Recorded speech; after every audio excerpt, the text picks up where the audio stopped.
കൂടുതലും വീട്ടിൽ നിന്ന് ക്ലാസ്സിനാണെന്ന് പറഞ്ഞ് ഇറങ്ങിയിട്ട് ഞാൻ കസിൻ്റെ വീട്ടിൽ പോയിരിക്കും, അല്ലെങ്കിൽ ഫ്രണ്ട്സിൻ്റെ വീട്ടിൽ പോയിരിക്കും. At that moment I thought ഈ ഒരു വർഷം എന്നുള്ളത് ഒരു പോയിൻ്റ് ഓഫ് നോ റിട്ടേൺ ആണ്. ഇനി തിരിച്ച് വരാൻ പറ്റത്തില്ല, ഇത് തന്നെയാണ് മുന്നോട്ടുള്ള പാത. That was A mistake. അത്രയ്ക്ക് ചൂടൊന്നും ഇല്ലായിരുന്നു, ബട്ട് ഞാൻ ഭയങ്കരമായിട്ട് വേർക്കുന്നു, എൻ്റെ ഹാർട്ട് ബീറ്റ് ഭയങ്കരമായിട്ട് കൂടുന്നു, എനിക്ക് പെട്ടെന്ന് തല കറങ്ങുന്നത് പോലെയൊക്കെ തോന്നുന്നു. അപ്പം ഞാൻ വിചാരിച്ചു ഇതെന്ത് പാടിത്. ഹായ്, എൻ്റെ പേര് Anand and welcome to AV Vlogs. This is episode number 4. Episode number 3യുടെ ഒരു കണ്ടിന്യൂഷനാണ്. എപ്പിസോഡ് നമ്പർ 3യിൽ നമ്മൾ പറഞ്ഞു നിർത്തിയത് എൻ്റെ ഭയങ്കര കൺഫ്യൂസ്ഡ് ആയിട്ടുള്ള ഒരു +1 +2 ജേർണിയും അതുകൊണ്ട് എത്തിച്ച എൻ്റെ CA ലൈഫിൻ്റെ ഒരു തുടക്കമാണ്. സോ നമുക്ക് കഴിഞ്ഞ വീഡിയോ എവിടെ നിർത്തിയോ അവിടെ നിന്ന് തന്നെ തുടങ്ങാം. അങ്ങനെ ഞാൻ CPT പാസ്സായി. ജസ്റ്റ് 1.5 മാസം പഠിച്ചിട്ട് ഞാൻ CPT പാസ്സായി. സ്കൂളിൽ വെച്ചിട്ട് ഞാനൊരു എബോവ് ആവറേജ് സ്റ്റുഡൻ്റ് ആയിരുന്നു. ബയോമാക്സ് ആണ് ഞാൻ +1 +2 ചൂസ് ചെയ്തത്. അത് കഴിഞ്ഞിട്ട് ഒരു കംപ്ലീറ്റ്ലി ഡിഫറെൻറ്റ് റലത്തിൽ എത്തിപ്പെട്ടതുപോലെയാണ് എനിക്ക് CA ഫീൽ ചെയ്തത്. When I was studying the crash course for like CPT, ഒരു കംപ്ലീറ്റ് വേറെ വേൾഡിൽ വന്ന് എത്തിപ്പെട്ട ഒരു പ്രതീതി ഉണ്ടായിരുന്നു. അവിടെ നിന്ന് ജസ്റ്റ് 1.5 മാസം ഞാൻ പഠിച്ചിട്ട് ഞാൻ CPT പാസ്സായി. 103 മാർക്സ് കിട്ടിയാണ് പാസ്സായത്. പക്ഷേ എന്നാലും ഞാൻ പാസ്സായി. അതെനിക്ക് തന്ന കോൺഫിഡൻസ് ബൂസ്റ്റ് കുറച്ച് വലുതായിരുന്നു. CPT ആ ഫസ്റ്റ് അറ്റംപ്റ്റിൽ പാസ്സായപ്പോൾ എനിക്ക് ഭയങ്കര കോൺഫിഡൻസ് കിട്ടി. CA ആയിരിക്കും എൻ്റെ പാത്ത്. കുറച്ച് നമ്മൾ മെനക്കെട്ട് പഠിച്ചു കഴിഞ്ഞാൽ നമുക്ക് പെട്ടെന്ന് തന്നെ പാസ്സാവാൻ പറ്റും, പെട്ടെന്ന് തന്നെ ഇതിൻ്റെ ഓരോ ലെവൽസും ക്ലിയർ ചെയ്യാൻ പറ്റും. So I moved on to the next stage, IPCC.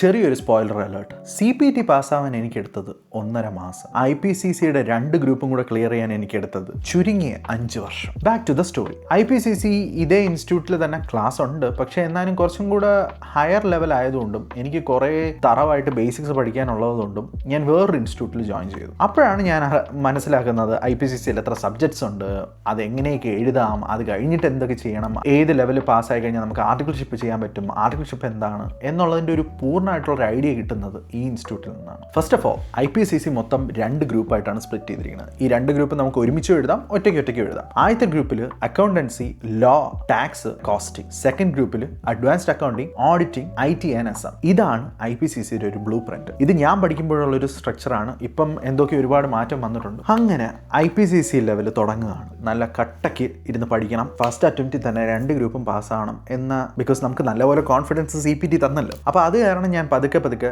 ഇരുന്ന് ഓരോ ക്ലാസ് ആയിട്ട് കോൺസെൻട്രേറ്റ് ചെയ്യാൻ നോക്കി. അക്കൗണ്ടിങ്ങും കോസ്റ്റിങ്ങും എനിക്ക് ഒരു വക മനസ്സിലായില്ല. തിയറി സബ്ജക്ട്സ് ഓക്കെയാണ്. ആപ്പാടെ ഫസ്റ്റ് ഗ്രൂപ്പിലുണ്ടായിരുന്ന ഒരു തിയറി സബ്ജക്റ്റ് എന്ന് പറഞ്ഞു കഴിഞ്ഞാൽ ലോ ആയിരുന്നു. ലോ ഓക്കെ ആയിരുന്നു. ലോ പഠിപ്പിച്ചിരുന്ന സാറും വലിയ പ്രശ്നമില്ലാത്തൊരു സാറായിരുന്നു. സെക്കൻഡ് ഗ്രൂപ്പിൽ ഓഡിറ്റിങ്ങും IT and SM. ഓഡിറ്റിംഗ് പഠിപ്പിക്കാൻ നമുക്കൊരു ചേച്ചി വരുമായിരുന്നു.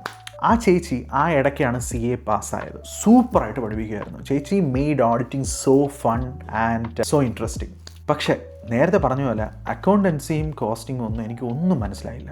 കൂടെ ഇരിക്കുന്ന ഫ്രണ്ട്സൊക്കെ കൊമേഴ്സ് ഡിപ്പാർട്ട്മെൻറ്റിൽ നിന്നുള്ളവരായിരുന്നു കൂടുതലും. സോ അവരുടെ അടുത്ത് ഞാൻ ചോദിക്കുന്നുണ്ട്, എടാ ഇതെന്താണ് ഈ P&L എന്ന് പറഞ്ഞാൽ എന്താണ്, ബാലൻസ് ഷീറ്റ് എന്ന് പറഞ്ഞാൽ എന്താണ്, ബാലൻസ് ഷീറ്റിൽ എന്തുകൊണ്ടാണ് ഇത് ഈ സൈഡിൽ എഴുതുന്നത്, ബാലൻസ് ഷീറ്റിൽ എന്താണ് അത് ആ സൈഡിൽ എഴുതുന്നത്. എനിക്ക് വൈ എന്നൊരു ഉത്തരം കിട്ടിയില്ലെങ്കിൽ എനിക്കൊരു കാര്യം പഠിച്ചെടുക്കാൻ കുറച്ച് പാടാണ്. എനിക്ക് എന്തുകൊണ്ടാണ് നമ്മൾ ചെയ്യുന്നത്, എന്തിനാണ് നമ്മളത് ചെയ്യുന്നത്, ഈ 2 ഉത്തരവും കിട്ടിയാലേ എനിക്കത് പഠിക്കാൻ പറ്റില്ല. എനിക്ക് മഗ്ഗിങ് അപ്പ് പറ്റത്തില്ല. പിന്നെ CAയിലും മൊത്തത്തിൽ മഗ്ഗിങ് അപ്പ് കുറച്ച് പാടാണ്. പിന്നെ കോസ്റ്റിംഗ് ഒരു സൂപ്പർ സാറാണ് ക്ലാസ് എടുത്തുകൊണ്ടിരുന്നത്. പറയുന്ന ചില കോൺസെപ്റ്റ് ഒക്കെ എവിടെയെങ്കിലുമൊക്കെ കത്തും എനിക്ക്. പക്ഷേ നമുക്കത് ഒരുവിധം മനസ്സിലായി വരും എന്ന് തോന്നുമ്പോൾ അപ്പുറത്തെ സൈഡിൽ നിന്ന് നമുക്ക് മനസ്സിലാവാതെ തുടങ്ങും. In total I was really struggling with IPCC.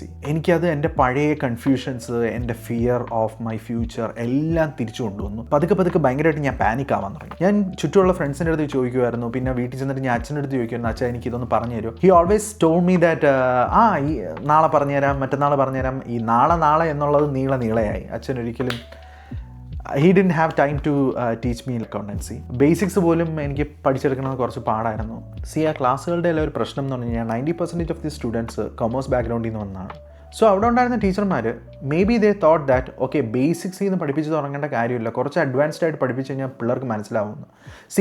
Don't get me wrong, നമ്മുടെ ബാച്ചിൽ കുറേ സയൻസ് സ്റ്റുഡൻസ് ഉണ്ടായിരുന്നു. അവരൊക്കെ I don't know how they figured it out. They went on to became CAs.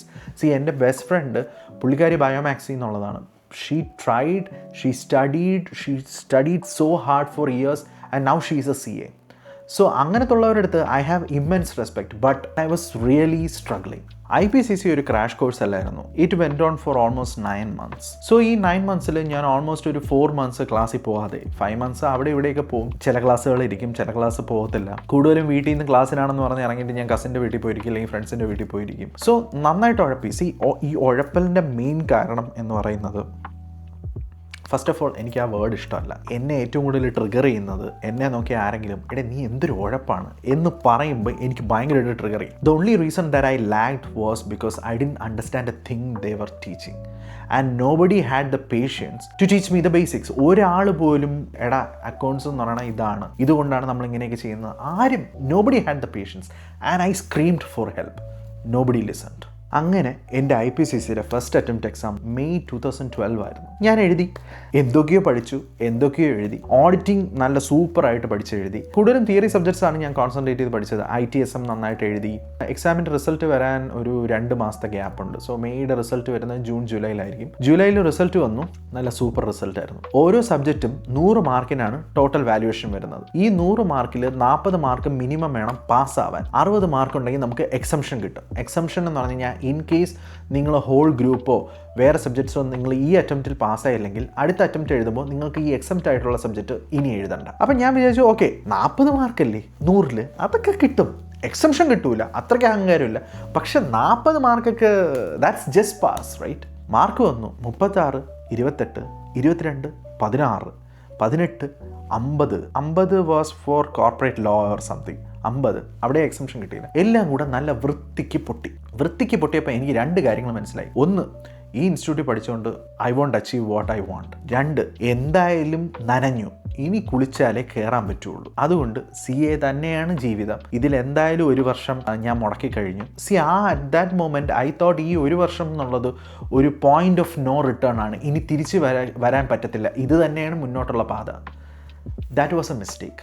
ഒന്ന് ആലോചിച്ച് നോക്കുമ്പോൾ ആ എക്സാം പൊട്ടിയപ്പോൾ തന്നെ ഞാനൊന്ന് റീകൺസിഡർ ചെയ്യണമായിരുന്നു. May be go for BCom or BBA or something else other than sticking on to like CA. But I thought I was close. കുറച്ചും കൂടെ advanced training കിട്ടിക്കഴിഞ്ഞാൽ, കുറച്ചും കൂടെ നന്നായിട്ട് പഠിപ്പിക്കുന്ന ഒരു സാറിനെ കിട്ടിക്കഴിഞ്ഞാൽ ചിലപ്പോൾ എനിക്ക് IPCC ക്രാക്ക് ചെയ്യാൻ പറ്റിയാലോ. അങ്ങനെ ഞാൻ ഒരുപാട് കഷ്ടപ്പെട്ടു. ഞാൻ നല്ലൊരു സാറിനെ തന്നെ കണ്ടുപിടിച്ചു. He was the best teacher I ever had in my life. പുള്ളിക്കാരൻ ഫസ്റ്റ് ഡേ പറഞ്ഞൊരു ഡയലോഗ് ഉണ്ട്, നിങ്ങൾക്ക് ഈ സബ്ജക്ട്സിനെ കുറിച്ച് അറിയാവുന്നതും അറിഞ്ഞുകൂടാത്തതുമായിട്ടുള്ള എല്ലാ കാര്യങ്ങളും നിങ്ങൾ ആ ഡോറിൻ്റെ അടുത്ത് വെച്ചിട്ട് വേണം അകത്തോട്ട് കയറി വരാൻ. ഞാൻ പഠിപ്പിച്ചിരുന്ന കോൺസെപ്റ്റുകൾ കുറച്ച് ഡിഫറൻ്റ് ആയിരിക്കും, എൻ്റെ ടീച്ചിങ് മെത്തേഡ്സ് കുറച്ച് ഡിഫറൻ്റ് ആയിരിക്കും. He made me understand what accountancy is, what costing is, and he made it so easy to learn. എല്ലാത്തിനും ഒരു ഗ്രാസ്പ് കിട്ടാൻ തുടങ്ങി. പതുക്കെ ഞാൻ അത് അച്ചീവ് ചെയ്യാൻ തുടങ്ങി. അത് എന്നിലുണ്ടാക്കിയ കോൺഫിഡൻസ് വാസ് സോ ഹൈ. അങ്ങനെ ഇരുന്ന് മെയ് 2012 കഴിഞ്ഞു. ഇനി അടുത്ത അറ്റംപ്റ്റ് നവംബർ 2012 ആണ്. നവംബർ 2012 എത്തി. I was so confident. പക്ഷേ ഫെയ്റ്റ് ഹാഡ് അതർ പ്ലാൻസ്. അങ്ങനെ നവംബർ 2012 എൻ്റെ സെക്കൻഡ് അറ്റംപ്റ്റ്. സെക്കൻഡ് അറ്റംപ്റ്റിൽ 2 ഗ്രൂപ്പും കൂടെ ഒരുമിച്ച് അറ്റൻഡ് ചെയ്യാനായിരുന്നു എൻ്റെ ഡിസിഷൻ. ഞാൻ അങ്ങനെ കട്ടക്കിരുന്ന് പ്രിപ്പയർ ചെയ്ത് ആദ്യത്തെ എക്സാം അക്കൗണ്ടൻസി അതെഴുതി, I was so confident. Costing എഴുതി, കോൺഫിഡൻറ്റ്. അത് കഴിഞ്ഞ് ലോ എഴുതി, ഐ വാസ് കോൺഫിഡൻറ്റ്. അവസാനത്തെ എക്സാം, അതായത് the last exam of the first group was tax. Tax ഇങ്ങനെ എഴുതിക്കൊണ്ടിരുന്ന ഒരു എക്സാം തുടങ്ങിയ 1/2 മണിക്കൂർ കഴിഞ്ഞപ്പോൾ ഞാൻ ഭയങ്കരമായിട്ട് വേർക്കാൻ തുടങ്ങി. ഈ എക്സാം നടക്കുന്നത് നമ്മുടെ മാറി വേനീസിൻ്റെ ഓഡിറ്റോറിയത്തിൽ വെച്ചിട്ടാണ്. ഞാൻ ഇങ്ങനെ എഴുതുന്നു, എനിക്ക് ഭയങ്കരമായിട്ട് വേർക്കുന്നു. ഞാൻ അത്രയ്ക്ക് ചൂടൊന്നും ഇല്ലായിരുന്നു, ബട്ട് ഞാൻ ഭയങ്കരമായിട്ട് വേർക്കുന്നു. എൻ്റെ ഹാർട്ട് ബീറ്റ് ഭയങ്കരമായിട്ട് കൂടുന്നു. എനിക്ക് പെട്ടെന്ന് തല കറങ്ങുന്നത് പോലെയൊക്കെ തോന്നുന്നു. അപ്പം ഞാൻ വിചാരിച്ചു ഇതെന്ത് പാടിത്. ഞാനിങ്ങനെ പതുക്കെ എണീറ്റ് ഞാൻ കൈബൊക്കെ ഇൻവിജിലേറ്ററിനെ വിളിച്ചു. ഇൻവിജിലേറ്ററിൻ്റെ അടുത്ത് വന്ന് എന്ത് പറ്റിയെന്ന് ചോദിച്ചു. കുടിക്കാൻ വെള്ളം തന്നു. പക്ഷേ എന്നിട്ടും എനിക്ക് അങ്ങോട്ട് കണ്ണൊക്കെ മങ്ങുന്ന പോലെ തോന്നുന്നു. ആ പുള്ളിക്കാരെ എന്നെ പതുക്കെ പിടിച്ച് എന്നെ പ്രിൻസിപ്പളിൻ്റെ റൂമിൽ കൊണ്ടുപോയി ഇരുത്തി. അവിടെ ഇരുന്ന് ഞാൻ അപ്പോൾ ഇവിടെ ഇരുന്ന് എക്സാം എഴുതിക്കോ കുഴപ്പമില്ല, ചിലപ്പോൾ അത്രയും ഗ്രൂപ്പിൻ്റെ ഇടയിൽ ഇരുന്ന് എക്സാം എഴുതുന്നുണ്ട് ഒരു പ്രഷറായിരിക്കും. ശരിയെന്ന് പറഞ്ഞാൽ ഞാൻ കുറച്ച് 2-3 വരി എഴുതിയതേ ഓർമ്മയുള്ളൂ. ബോധം കിട്ടും എക്സാം പേപ്പറിൻ്റെ മുകളിൽ കൂടെ ഒരൊറ്റ വീഴ്ച. കണ്ണ് തുറന്ന് നോക്കുമ്പോൾ ഞാൻ PRS ഹോസ്പിറ്റലിൻ്റെ എമർജൻസി വാർഡിൽ കിടക്കുകയാണ്. അപ്പോൾ ഡോക്ടർമാർ ചുറ്റുമുണ്ട്. ഞാൻ ഉടനെ എണീറ്റിട്ട് എൻ്റെ കയ്യിലൊരു ട്രിപ്പുണ്ട്. എന്ത് പറ്റിയെന്ന് ചോദിച്ചപ്പോൾ ഡോക്ടർ പറഞ്ഞു അത് പ്രഷർ വേരിയേഷനാണ്, ലോ പ്രഷർ കാരണം ഫെയിൻറ്റഡ് ആയതാണ്. ഒന്നും കഴിച്ചില്ല രാവിലെ. ഞാൻ കഴിച്ചു. അപ്പോൾ അച്ഛൻ പറഞ്ഞു ഇങ്ങനെ CAയുടെ എക്സാം എഴുതാൻ പോയത്. അപ്പോൾ ഡോക്ടർ പറഞ്ഞു അതിൻ്റെ ചിലപ്പോൾ പ്രഷർ വല്ലതായിരിക്കും, മോനൊന്നും പഠിച്ചില്ലെന്ന് ചോദിച്ചു. ഞാൻ പറഞ്ഞു ഞാൻ പഠിച്ചു എന്ന് പറഞ്ഞിട്ട് ഞാൻ അവിടെ കിടന്നു. ട്രിപ്പ് കഴിഞ്ഞു. അപ്പോൾ അച്ഛൻ പറഞ്ഞു കുഴപ്പമില്ലടാ, നമുക്ക് നോക്കാം, നീ ബാക്കി എല്ലാ സബ്ജക്ട്സും നന്നായിട്ട് എഴുതിയില്ല, ഇത് നീ എഴുതാൻ പറ്റുമോ എന്ന് ചോദിച്ചു. ഞാൻ പറഞ്ഞു ഞാൻ എഴുതി, നന്നായിട്ട് എഴുതി എന്ന് പറഞ്ഞു. അത് കഴിഞ്ഞ് ഞാൻ ഒരു 2 ദിവസം റെസ്റ്റ് എടുത്തു. അപ്പോഴേക്കും എൻ്റെ മനസ്സിൽ എനിക്ക് അറിയായിരുന്നു എനിക്ക് ടാക്സ് നേരെ എഴുതാൻ പറ്റില്ല. ബാക്കി എല്ലാ സബ്ജക്ട്സും എക്സംഷൻ ലെവലിൽ എഴുതിയിട്ടുണ്ടോ എന്ന് ചോദിച്ചു കഴിഞ്ഞാൽ എനിക്കറിയത്തില്ല. അപ്പോൾ അതിൻ്റെ അടുത്ത എക്സാം സെക്കൻഡ് ഗ്രൂപ്പ് ആയിരുന്നു. സെക്കൻഡ് ഗ്രൂപ്പും എനിക്ക് നന്നായിട്ട് കോൺസെൻട്രേറ്റ് ചെയ്ത് എഴുതാൻ പറ്റിയില്ല. റിസൾട്ട് വന്നു, എല്ലാം അടപടലം പിന്നെയും പൊട്ടി.